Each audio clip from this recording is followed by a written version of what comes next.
The National Desk, America's News Now.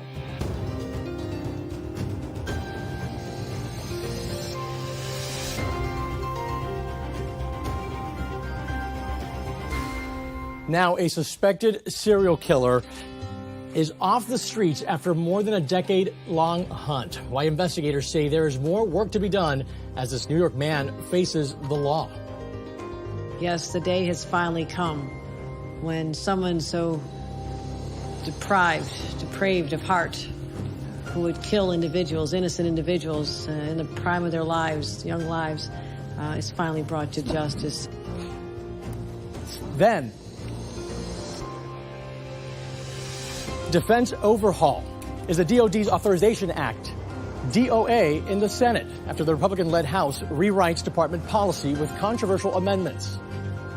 This is what you're witnessing. You're witnessing a proper and effective correction of the injury that has been brought upon our military. And schools once thought of as safe havens, now thought of as unsafe. The parent poll showing families are simply fed up. This is the National Desk, America's News Now. I'm Eugene Ramirez. Breaking tonight, a 14-year-old cold case could be solved. 59-year-old Rex Howerman has been charged with 6 counts of murder in connection to 3 of the women associated with the Gilgo Beach murders, which are the long unsolved killings in New York's Long Island. Remains of 3 of the 11 victims, some of whom were sex workers, were found more than a decade ago, some of which were found along Gilgo Beach and had long stumped police. But investigators tied Howerman to the case after detectives pursuing a new lead say they matched DNA from a pizza crust he threw out to genetic material found on the women's remains. Howerman pleaded not guilty this morning and is being held without bail. Howerman is considered the main suspect in other murders. The investigation on those continues. A man has died after drowning in his home in Vermont, marking the first death related to the historic flooding that devastated the state this week. It's the second flood-related death this week in the U.S. after a woman was swept away in floodwaters north of New York City. In Vermont, floodwaters are currently receding. Dams there are holding up and the roads are starting to reopen. But more rain could come over the weekend. Officials urge Vermonters to take extra care as they return to their homes and try to make some repairs. The heat dome, though, that's been hitting western and southwestern states for much of the summer is intensifying this weekend. Heat.gov lists more than 113 million people under heat advisories today. More than 100 heat records could be broken this weekend. Las Vegas may set an all-time official high of 117 before Monday. Phoenix on pace to tie its record of 18 straight days on 110 degrees or more on Monday, and looks to surpass it if the forecast holds. Death Valley, listen to this, may approach 130 degrees this Sunday. The world's all-time high is 134 degrees. Not far from that at all. Being in this heat for as little as 20 minutes could induce heat illness. That's especially true if you are doing a strenuous activity out there. The CDC warns you could have heat exhaustion if you become dizzy, nauseous, or weak. Now, if you become confused or unconscious, you may be suffering from a heat stroke, and that can be deadly. You should cool off with some water or ice and also seek immediate emergency treatment. The Hollywood actors strike in full effect today, and it's having some immediate impacts. With 160,000 performers walking off sets, expected blockbusters, Avatar 3, Deadpool 3, and the Gladiator sequel, to name a few, stop production. Fox and ABC both unveiling their evening fall lineups with mostly unscripted reality shows now. Industry experts expect the industry could see $3 billion or more in losses if the work stoppage is not ended quickly. Developing now, Iowa Governor Kim Reynolds signing a new law banning abortions in the state at roughly 6 weeks of pregnancy. Now, that law went into effect immediately, but it might not stand for long. Earlier today, the law was already challenged in court. Iowa district judge there saying that he plans to have a decision early next week to either allow or block the law. An appeal is expected either way. On Capitol Hill now, the U.S. House passing their version of the National Defense Authorization Act. 4 Democrats joined the Republican majority, while 4 Republicans voted no.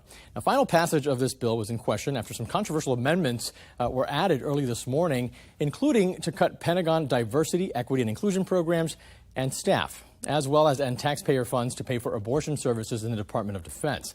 Now, the Senate is expected to vote next week on their legislation for this authorization, and a conference bill uniting the differences will be worked on later this fall.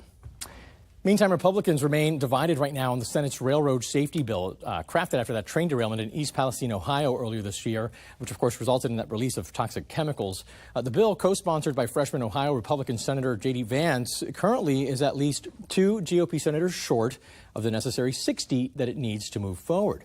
Part of the concern is over whether the bill would be too costly for the industry and if it would have unintended impacts on other sectors of transportation. Senate Minority Leader Mitch McConnell says he is undecided. President Biden's campaign announcing today that it's raised $72 million since the announcement for the re-election bid was made. The campaign claims the average contribution was $39 and came from almost 400,000 donors. Now, by comparison here, former President Trump last week reported that his campaign raised more than $35 million, and Florida Governor Ron DeSantis has reported raising $20 million through the end of June since his campaign started back in May. Young voters right now under the age of 30 are often seen as key to winning an election. Now, they helped propel President Obama to the White House, Biden too. Well, Democrats have had an inside lane as of late, but some new insights show that coveted demographic may be drifting and less prone to call themselves Democrats. Sinclair's chief political correspondent Scott Thuman looks at why and how the GOP will also have its own new challenges in 2024. Be it environmental issues, the fight over reproductive rights, or racial equality concerns, young voters of recent years have been drawn more to Democrats and made it their party of choice. President Biden won 60% of them in 2020. And I especially want to thank the young people of this nation, who I'm told, I haven't seen the numbers, voted historic numbers again. But Politico reports there's a hurdle on the horizon, young voters drifting away from the party, and that spells trouble, citing a Biden pollster who says voters under 30 today are less likely to identify as Democrats compared to the spring of 2019. More consider themselves independents, and fewer see politics as a meaningful way to create change. And if these voters stay home in 2024, that could doom the incumbent president and Democrats. Restoring faith could be a heavy lift. At this time in history, it's really important to persuade the American people that democracy works. Republicans, too, see apathy due to skepticism. Only 22% of GOP voters say they have high confidence the votes in 2024 will be tallied accurately, which could dissuade them from taking part at all. Here's what Republican primary voters need. 2 things they need more than anything else. They need the truth. The truth matters. And they haven't gotten the truth from either Joe Biden or from Donald Trump. Just as Trump is tapping into less traditional news sources these days, choosing edgy podcast appearances with a younger, often much different audience. The last time we had you on, it was our biggest episode ever, obviously. 7 million views in 24 hours. It was crushing, going viral. Yet voter enthusiasm is waning, especially for 3 specific reasons. People see this infighting as off-putting. They also don't like the idea of a retread, in other words, seeing the same candidates yet again. And Eugene, lastly, age, a factor. Remember, Donald Trump, 77, President Biden, 80. Now, Scott, the drifting away from Democrats for young voters could be a problem for President Biden. Is there a reason for him to be optimistic when it comes to voters in that age group? Yeah, there is some hope in all of those numbers. There was a recent survey that showed that when it comes to is the country going in the right direction, you had younger voters who believed it more than any other group. However, you still had 27% who felt it's going in the wrong direction. The good news there, again, if you had to find some, is that that is higher than any other age group. So there's still some of that optimism out there. Gotcha. Scott Thuman reporting in Washington, D.C. for us. Thanks so much.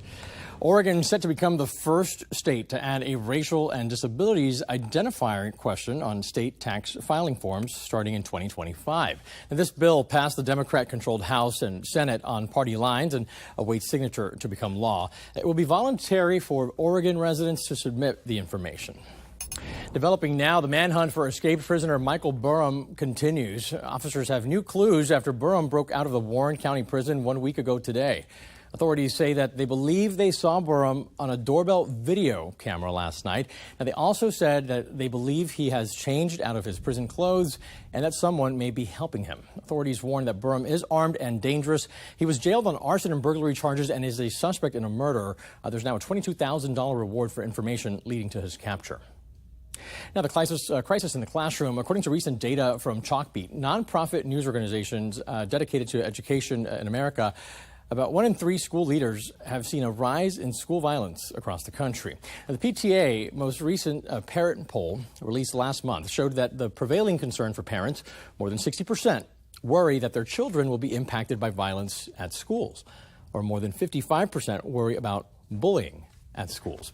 Now, one school in Everett, Washington had almost 1 school fight per day this past school year, and parents have had enough. The National Desk's Denise Whitaker investigates.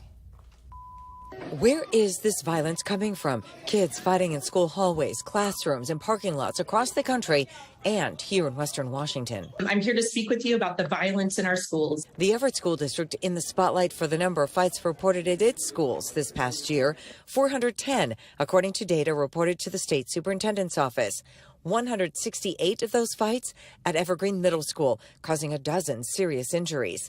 But in other districts, parents complain that the violence is being swept under the rug. School administration and leaders need to stop using their power to influence students to keep quiet when they see injustice. There have been multiple violent incidents at Shorecrest this year, including an unprovoked recorded attack recorded by security cameras and witnessed by many students. The surveillance video not released by the school publicly, but the mother of one of the students attacked has watched it. It shows everything. Please listen to the words. I should shoot you. I'm going to shoot you. Renee Calms among those speaking out, pleading for action from the Shoreline School Board after a fight on campus forced her son right into the operating room. On my own family's experience and the mistakes that were made when my son was brutally and unprovoked assaulted. Parents in other districts also extremely concerned that this violence they're seeing will only escalate from throwing fists to firing bullets. The average age of the student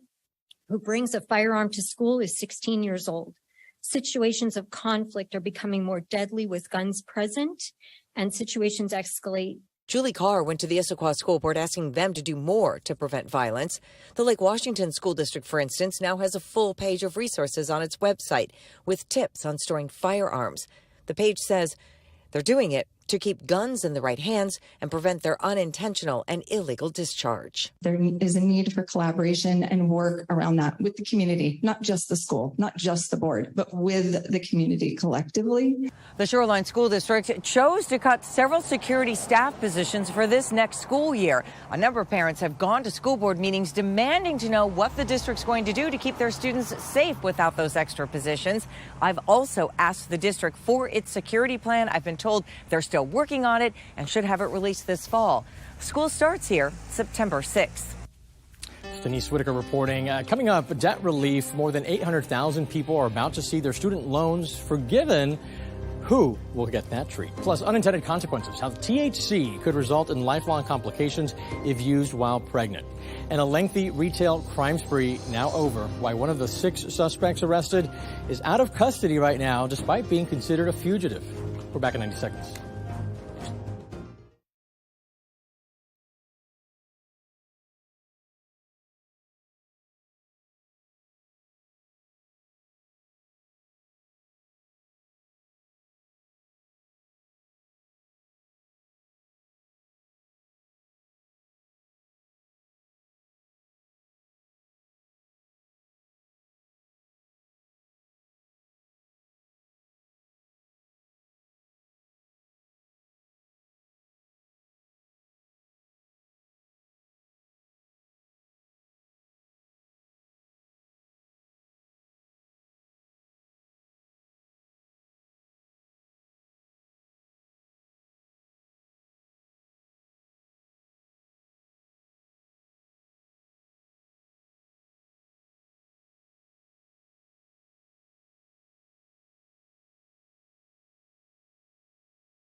The current form of the Foreign Intelligence Surveillance Act, FISA, the law that allows the FBI's collection of American citizens' personal data without a warrant, expires at the end of the year and faces some stiff House objections from both parties.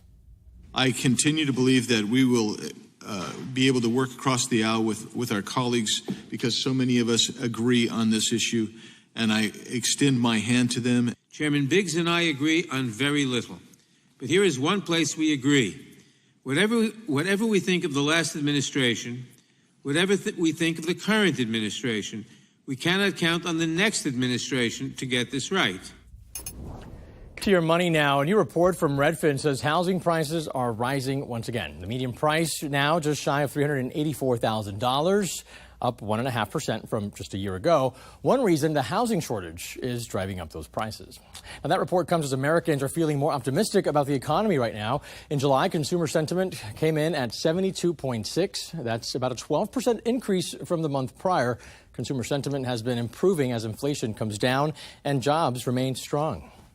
A federal appeals court panel is temporarily blocking the order preventing the Biden administration from communicating with social media companies, at least for now.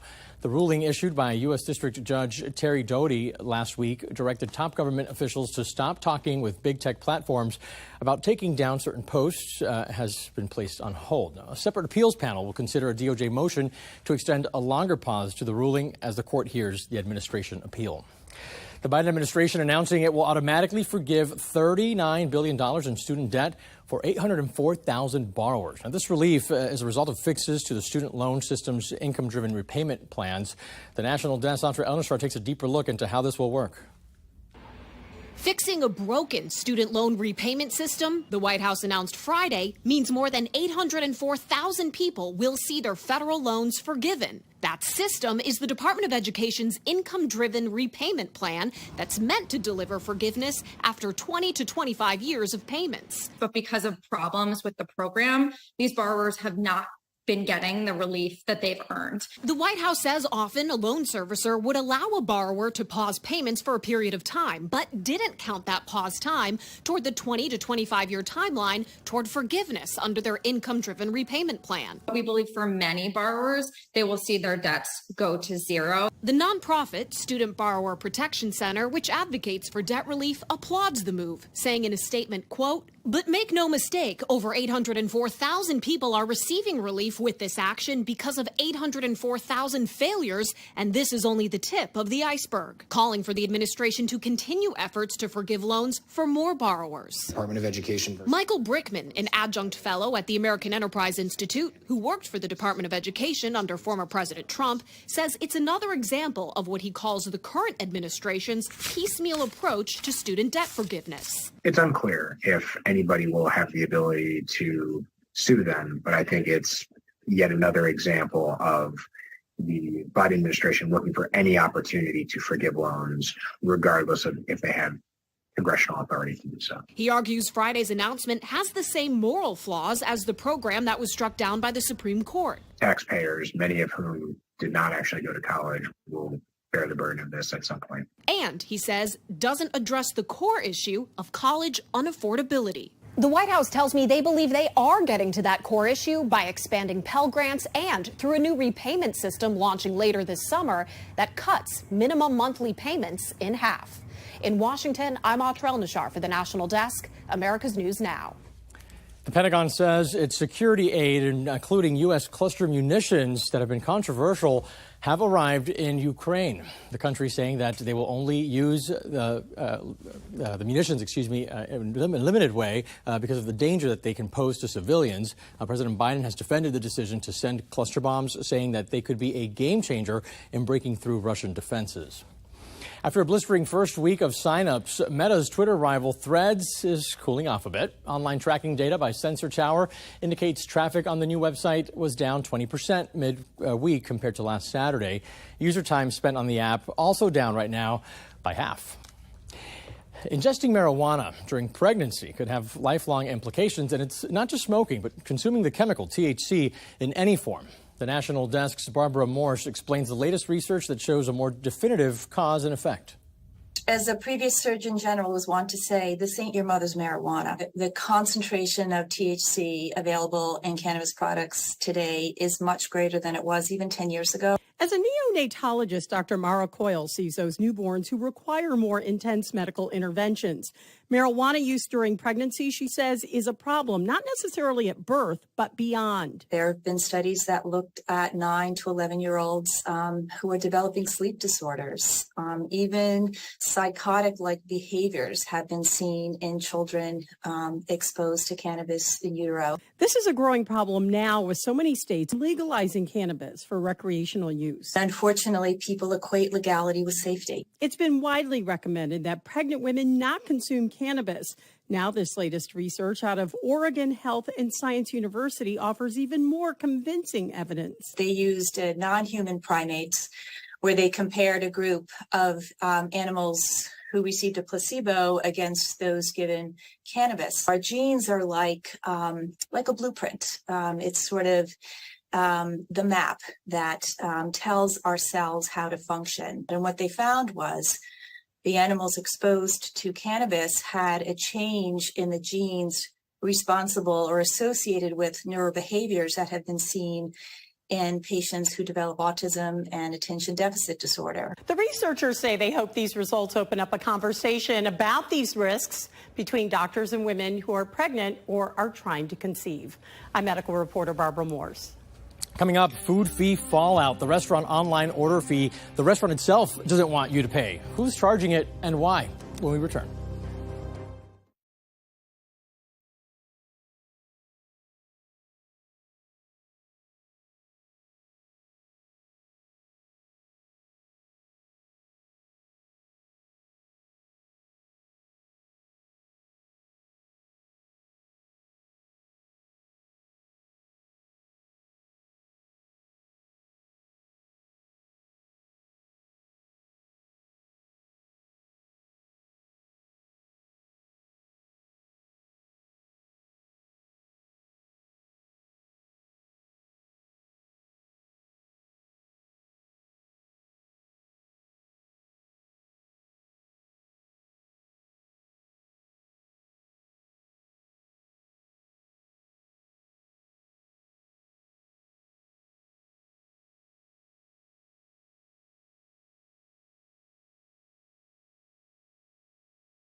The National Desk's team of reporters bringing you the headlines from coast to coast. We're taking the pulse of America, and we start in Maryland tonight, where 4 teens and 2 adults are now facing charges in Montgomery County for a string of retail store robberies. Teens as young as 13 arrested in a string of quick-hitting retail thefts. The ringleader is 17 years old. Surveillance video like this from Sephora is what helped police make 6 arrests. These 2 adults, a brother and sister duo, were among the 6 arrests. But while 28-year-old Shaquille Pittman is being held without bond, his sister, 21-year-old Regina Christmas, was arrested in D.C. and released, despite being called a fugitive from justice out of Maryland. The District of Columbia, they made the decision to let her go. She had felony warrants outside of Montgomery County, and there was a decision made in D.C. to let her go. So that has been a source of contention, but that is something that we're hoping she has a court appearance later this month. We're hoping that she will appear. And now over to Rhode Island. A Providence nightclub has been permanently shut down by the city after patrons were locked in after hours. During a spot check last month, police there found windows and doors at the Legacy Lounge locked while people inside continued partying after closing time. The city's Board of Licenses voted to revoke the club's licenses, shutting it down for good, citing public safety concerns. Just thinking through what happens if someone has a weapon inside and there aren't multiple means of egress, people aren't sure how to get out of a building. It was a direct threat to this safety of everyone inside. The board also agreed the club's owner may not be affiliated with any city license for a whole year. And in Utah, a food fee the restaurant doesn't want you to pay. The owner of Salt Lake City's Bricks Corner says the pizza shop's Toast payment software is automatically charging a 99-cent service fee to customers placing online pickup orders over $10. He says the move is sneaky. They put the charge in there that was untouchable by the restaurant. So this goes directly to the consumer, and we have no ability to adjust or alter. It makes me feel that the customer's getting robbed. Toast is used by 85,000 restaurants across the country. The company says that 99-cent charge will help keep technology costs low and helps the company invest in new digital features for customers. Coming up here on the National Desk, an arrest made how a 20-year-old woman may be connected to the death of Robert De Niro's grandson.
A woman has been arrested in connection with the death of actor Robert De Niro's 19-year-old grandson. 20-year-old Sophia Marks was taken into custody on federal drug distribution charges. Officials say she sold drugs to Leandro De Niro Rodriguez, who was found dead in his Manhattan apartment earlier this month. Now, while the cause of death remains under investigation, the mother of the victim wrote on Instagram that her son died after he was sold pills laced with fentanyl. Marks has not been charged with murder, and the investigation is ongoing. That's going to do it for us right now. Don't forget to join me tonight for the evening edition of the National Desk. Check your local listings for the exact time. I'm Eugene Ramirez. Thanks for watching.